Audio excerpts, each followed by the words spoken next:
Located at the top of Wisconsin, Bayfield County is considered by many of the locals to be the wild side of the Dairy State.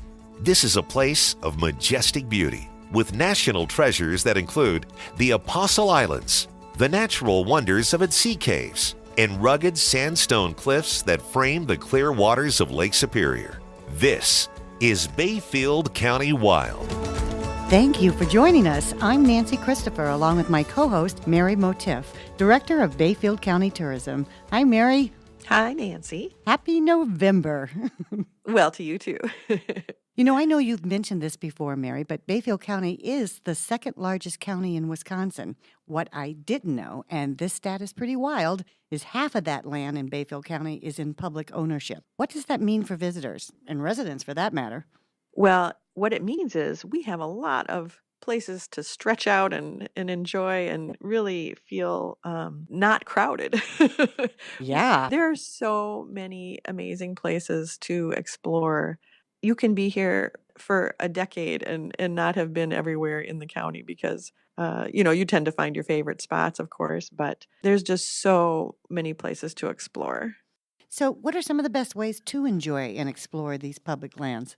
So some of that will depend on what you like to do. So if you like to hike, we have over 35 hiking trails throughout the whole county. And if you like to ride an ATV or a snowmobile, we have hundreds of miles of snowmobile and ATV trails throughout the county. And that's really unique, to be able to traverse that big of a distance on an ATV or a snowmobile is really rare these days, I think, with, the population that exists in most of the other areas throughout the state. It really makes it unique to be able to do that up here. And it's so gorgeous. And it's such a different experience to be able just to go for miles and miles, this beautiful atmosphere around you.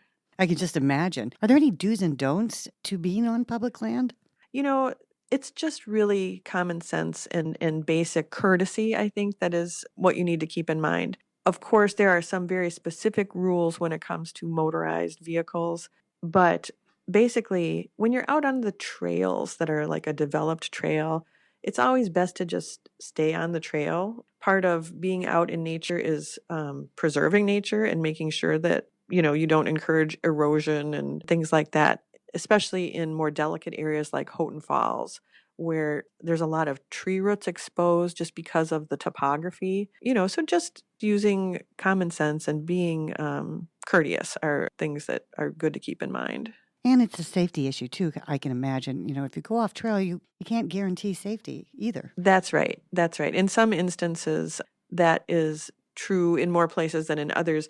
Some places, we do have so many acres of public land that we do want to encourage people to explore. And especially like in the wintertime, strapping on your snowshoes and, just like going off where there's not a trail, it can be really a great adventure. But you do want to make sure to be safe and be prepared and, don't do anything that is beyond your capabilities. Just know your limits and have fun and explore. Exactly. This is another wild stat that I found too, and that is that Bayfield County has nearly 1,000 inland lakes, and almost half of those have public access. I mean, that's just mind-blowing. It is, because when you think about it, Wisconsin has right around 15,000 lakes, and so we have almost 1,000 of those right here just in Bayfield County. It's amazing. We have so many beautiful lakes. So even when you're just driving around from one place to another, take some of the side roads and you'll end up seeing some of these lakes that just pop out at you and are nice little hidden surprises. Now, wait a minute, Mary. How many lakes does Minnesota have? Well, I think they only have 10,000, Nancy. And we have 15,000. I know, and we don't brag. We don't brag about that, but it's another great reason to come to Wisconsin, right? That's right. That's for sure. Are there any secluded getaway lakes that are quiet, don't necessarily have any resorts or lots of activity going on that people can explore? There are. There's lots of them, and I can't tell you any off the top of my head, but I can tell you that when you're on some of the hiking trails, especially in like the North Country Scenic Trail, follow those trails, and a lot of times you're going to end up seeing some of those lakes and bodies of water that you would not see otherwise. And so I really would encourage you to get out and just hit the trails. Do a lot of exploring. Do a lot of exploring. Take the time to do that. And, don't necessarily, I know it's fun to find those favorite spots and keep going back to them, but then you're limiting yourself to just, from discovering all of these other wild places that are out there. So Bayfield County calls itself home to Wisconsin's national treasures. What kind of treasures are we talking about? So the national treasures in Bayfield County are basically things of interest that have been designated as a national whatever it is. So everything from the Apostle Islands National Lakeshore and Gaylord Nelson Wilderness Area to the Frog Bay Tribal National Park to the Iron River National Fish Hatchery, the Whittlesey Creek National Wildlife Refuge. So it spans the gamut of all the different types of things that are designated somehow as a national item of interest. So one of those items of interest that I think people are most aware of is the sea caves. Is there public access to the caves? Yes. So the sea caves are part of the Apostle Islands National Lakeshore. And there's a mainland part to the lakeshore, and then there are the islands that are part of the lakeshore. And the sea caves are both on the mainland as well as out on the islands. And so there's public access to them depending on where you're trying to access them. Sometimes it's by boat and sometimes it's on the land. So there's actually a hiking trail at Myers Beach that you can hike on that takes you out above the sea cave so you can look down at them. And that you can do any time of the year. And then, of course, when the lake freezes over, and they can sometimes become accessible by walking out on the ice. And that was, in 2014, we had that extended season of like 8 weeks when the caves were accessible that way. And That was hit. so cool, Mary, when those That were was like open. international news. We had people flying here Exactly. from all over the world, and it was pretty. It's always pretty amazing to see those ice formations on the sea caves in the wintertime. And we can always hope that that's going to happen again this year. Yes. So what's the best way to find out if the sea caves are accessible in the wintertime? So the absolute best way is by contacting the Apostle Islands National Lakeshore. We have information about that on our website with the phone number. It's called like the Ice Cave Hotline. You can hear the latest conditions, and I think sometimes they'll have a camera out there that actually shows you along with the condition report. You can see whether it's open water or whether it's beginning to freeze up. Sometimes the camera freezes, and so that's not always reliable, but it's fun to check on that and see if you can and see it that way. But always the Apostle Islands National Lakeshore is the expert, and they are the ones who are the gatekeepers, basically, of whether those are deemed accessible or not. Well, that sounds great, Mary. Thank you so much. We're going to talk some more about national treasures with Jennifer Maziasz. She's the recreation manager for the Chequamegon-Nicolet National Forest in the Washburn Ranger District. So don't go away. The Antique Garden Inn welcomes you to the North Woods of Wisconsin for a special experience of a quiet escape mixed with as many varied activities as you care to indulge in. Each room at the main house has a private bathroom and an area to enjoy breakfast, which features fresh, local produce whenever possible. The garden cottage next to the inn also has a loft with a separate entrance. There are footpaths winding through 9 acres of stunning forest with stately white pines, hemlocks, cedars, and numerous wildlife species. On the remaining 4 acres, the house and outbuildings are surrounded by gardens, wildflowers, a small orchard, and wild berry bushes, creating a haven for birds and butterflies. More at antiquegardenin.com. The Timber Baron Inn is your peaceful forest getaway. Enjoy stunning views of Lake Superior, Pikes Bay, and the Pikes Creek Valley. You'll have full access to our great room, fire pit, and of course, breakfast every morning. The inn sits at the foot of Mount Ashway, providing guests premier access to the Camba mountain biking trails, along with groomed cross-country ski and snowshoe trails. If you're seeking relaxation, our king-size beds, inviting accommodations, and mouth-watering breakfasts will be sure to make your worries disappear. We invite you to stay with us at the Timber Baron Inn and enjoy all that Bayfield and the Apostle Islands have to offer. Find out more at timberbaronin.com. Welcome back. Much of Bayfield County is forested, 83% of it to be more precise. The Chequamegon-Nicolet National Forest has 1.5 million acres of water and woodland area to enjoy. And here to tell you how to get the most out of your visit to the forest is Recreation Manager Jennifer Maziasz. Thanks for joining us, Jennifer. Thanks for inviting me. So tell us what you do for the Chequamegon-Nicolet National Forest.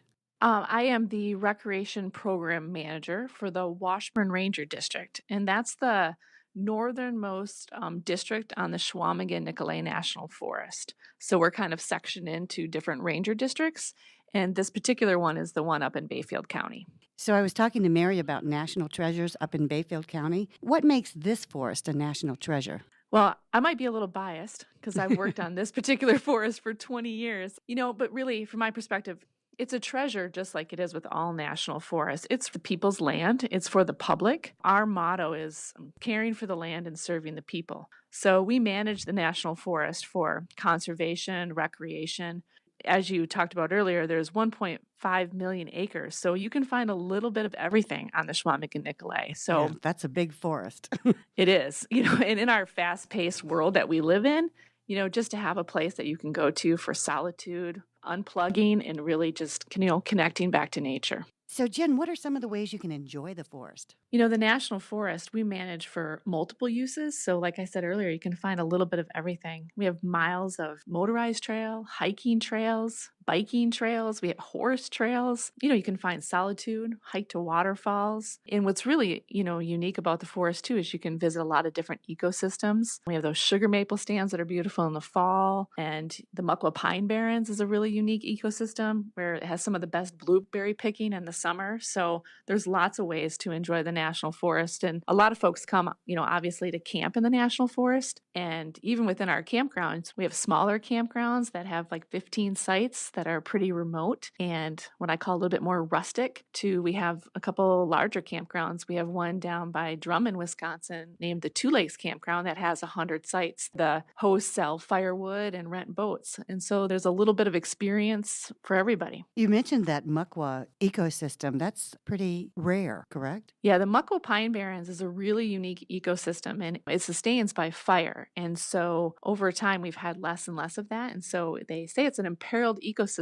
in the world. And so we have this really unique pine barren ecosystem that comes up into northern Wisconsin. So we have a lot of wildlife species such as the sharptail. We have some rare butterflies that rely on this habitat. So it's a really beautiful open environment. And I guess I've always thought of, we think of coming here to look at the sugar maples and the oak trees in the fall, but the pine barrens ecosystem in the fall is beautiful. The sand cherry turns this beautiful, majestic red. It's just a really unique ecosystem. And for those who don't know what a sharptail is, it's a grouse. It is a grouse. Yep, it's a bird. And they need large areas of open landscape to thrive. And so we manage that particular Muckwa ecosystem for like wildlife habitat and just in general, that ecosystem and all the species that rely on it. What are some of the top recreation areas, in your opinion, in the forest?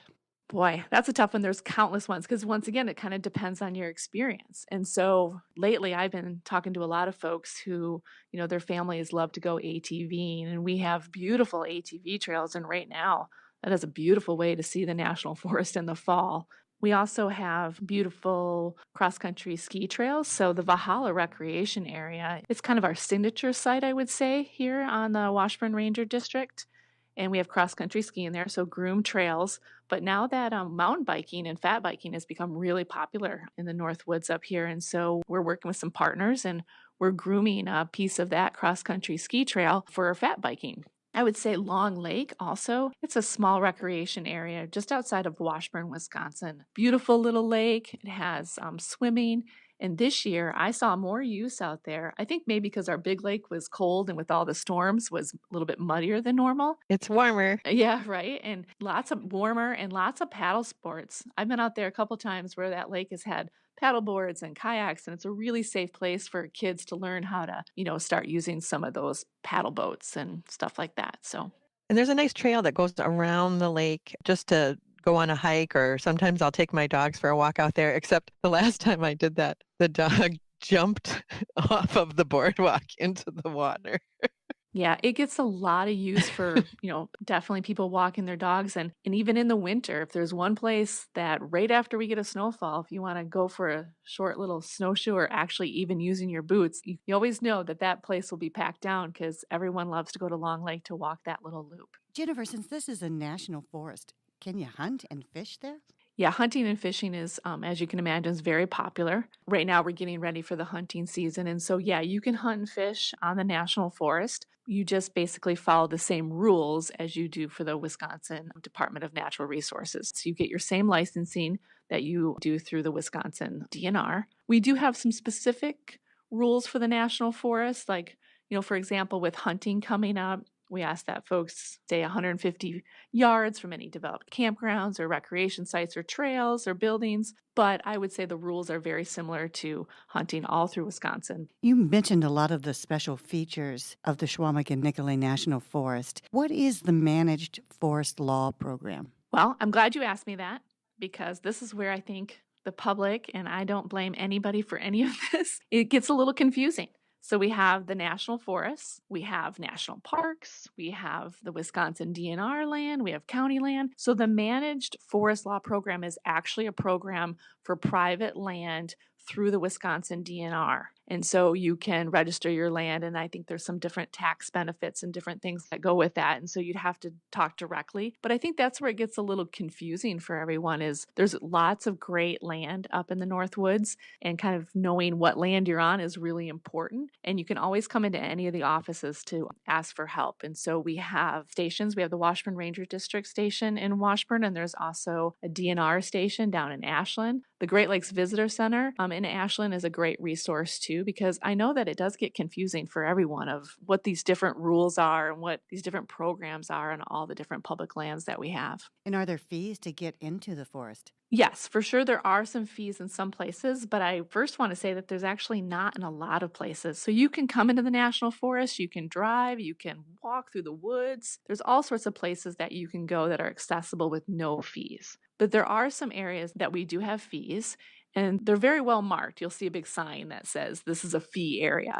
And they range from different costs, like a day use area, like we talked earlier about Long Lake. It's a great little spot to go swimming and go hiking. And that's a $5 day use fee area. And then we use the fees that we collect to put back into those sites. So there are some areas that are fee areas, yes. And they're like mostly campgrounds, trailheads, place where there's amenities like restrooms or water or picnic tables. That's typically where the fee areas are. Now, of that 1.5 million acres in the forest, how much of that is publicly accessible? I would say the majority of that is publicly accessible. Wow. If you think of national forests, we are the only one in the state of Wisconsin. Like out west, there's more national forests per state, and some of them are known for their more larger roadless areas and wilderness areas.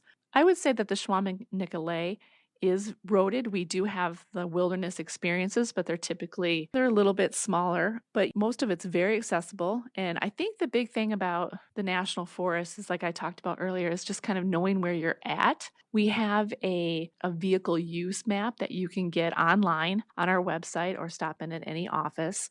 And that lets you know what roads you can drive on, which ones are open and which ones are closed. I was just going to say, even the wilderness area that we have here on the Chequamegon-Nicolet, which is the Rainbow Lake Wilderness Area, even that is pretty accessible because the North Country National Scenic Trail traverses that area so that you can still get through it pretty easily. Yeah, I think that's what's great about the Chequamegon-Nicolet National Forest is, you can get to some places like the Rainbow Lakes Wilderness Area. You can park and then you can walk in and still get that solitude that some folks are looking for on a national hiking trail only. But yet you can also, go to some places that are more accessible also. So Mary's correct that you can get into these wilderness areas and still find the solitude. So is there a specific website we should be looking at, or is there an app for that to find out where we get our permits, all that type of stuff? The Chequamegon-Nicolet does have a website, so it's www.fs.usda.gov. And then there's the /CNNF. But also, like I said before, stopping in at any ranger district office, we have all sorts of maps. They are staffed with folks that can answer any questions. And I think the Northern Great Lakes Visitor Center is a great spot to stop in too. They'll give you any information you want on the National Forest and all the other public lands that are in Bayfield County. Well, that's great. Thank you so much, Jennifer, for joining us today. Well, thanks for having me. I really appreciate it. And when we come back, Mary's going to look at what's happening this month in Bayfield County, so don't go away. Casual gourmet dining at its finest. The Rookery's ever-changing menu features weekly fresh fish specials, beef and bison steak, specialty salads, house-made soups, and other creative dishes incorporating fresh seasonal ingredients from local producers, including some of the best vegetarian, vegan, and gluten-free options you'll find anywhere. Our full bar offers a great selection of regional microbrews, premium liquor, and more than 3 dozen fine wines. And after a delectable meal, why worry about driving somewhere else to spend the night? Instead, feel free to finish that wonderful bottle of wine or enjoy an after-dinner libation, knowing you can simply walk upstairs to one of the finest guest rooms in the area. Located 7 miles east of Cable, in the heart of Chequamegon-Nicolet National Forest, the Rookery Pub and Cable Nature Lodge looks forward to welcoming you soon. Details at rookerypub.com. Welcome back to Bayfield County Wild. The holidays are going to be here before you know it, and the community is getting ready for it. What are some of the big events this month, Mary? Sure. Getting ready for the holidays is always a fun time, and our communities like to decorate and get in the spirit of things. And it's a great time to come up here and just do your holiday shopping, honestly. We have so many great little shops in all of the communities. So even if you don't come for one of the actual events that are happening in the month of November, I just want to encourage people to take a trip on the weekend and come and get your holiday shopping done in a relaxing place that's beautiful instead of fighting your way through the malls. So I just wanted to put a plug in for that. Exactly, and there's some real unique items up there, too, that are unique to the area. There are. I mean, you'd be surprised at all the great things that you can find in the little shops up here. Wonderful artists. And actually, there is a specific event dedicated to shopping too, and I'll get to that in a second. But starting off the month of November, the Old Rittenhouse Inn has one of their signature events. It's Red Wine Weekend. So if you enjoy red wine, this is a really, really fun time to get up and try some different wines and enjoy the relaxing atmosphere and the food that goes along with it at the Old Rittenhouse Inn. There's also a ski and snowboard swap up at Mount Asheville Bay Ski and Recreation Area. And so if you're looking to, swap out some of your gear and maybe upgrade or just look for some good deals, that's a fun event that takes place early in November. Yeah, great And idea. then, I know, right? And then some of the shops, like the Apple Branch shop at Sunset Valley Orchard, has a Christmas open house going on. That's a real specific event that is shopping related too. And she does such a nice job, Sharon does, with that Apple Branch shop. Such a variety of things there, including clothing and jewelry. And it's really worth a trip if you haven't made it out to the Sunset Valley Orchard for that Apple Branch shop. And then there's a holidays wine tasting at Lakewoods Resort. Lots of wine Again, tastings going on. There are, and of course, paired with delightful food. Then the Holiday Shop Hop is that event I mentioned earlier that is really happening throughout Bayfield and the surrounding area, where there are lots of special deals going on. And it's a little contest where you get a card and you check off the different places that you've been to, and then you can enter for prizes and things like that. So that's what makes that more of an actual event. And then there's the holiday tree lighting ceremony and wassail concert. Rittenhouse Inn has their own group of singers that performs these concerts around the holidays. And it's just such a really cool experience to be at this tree lighting with the Rittenhouse singers in the background. And of course, hot cocoa and cider. And it just makes for a great memory around the holidays. And then some of our other communities also have tree lightings going on. So hopefully we'll get those added into our calendar on our website as we get a little closer. Madeline Island has a holiday boutique at the end of the month and right around Thanksgiving. And then I think Ulu Glass is actually going to start their glass blowing demonstrations a little early this year, Cool. right around Thanksgiving as well. I know a lot of people get upset and just say, geez, we just finished Halloween, and now everybody's pushing holidays. But this really does get me into the spirit, and I like that. Yeah, November, everyone's really kind of ready for that nice holiday feel. Is there anything else we should know about? Well, as usual, you can find out about all of these things and more at travelbayfieldcounty.com, and also check our Facebook page, because sometimes we have events on Facebook that aren't necessarily on the website. And can I take a wild guess about something? Sure. I'm guessing next month's podcast has a holiday theme? Well, maybe, sort of. So next month, we're actually going to talk with Sue Vocek with Ulu Glass, and they do some special holiday glass blowing activities. So Oh, wow. Well, thanks, Mary. We're going to look forward to that. excellent. And to everyone listening, if you like what you've heard today, we'd love to have you share, review, and subscribe to Bayfield County Wild. If there's anything you'd like to know about today's episode, we'll have all the links and resources available in our show notes. On behalf of Mary and myself, thank you for listening to Bayfield County Wild. Bye-bye.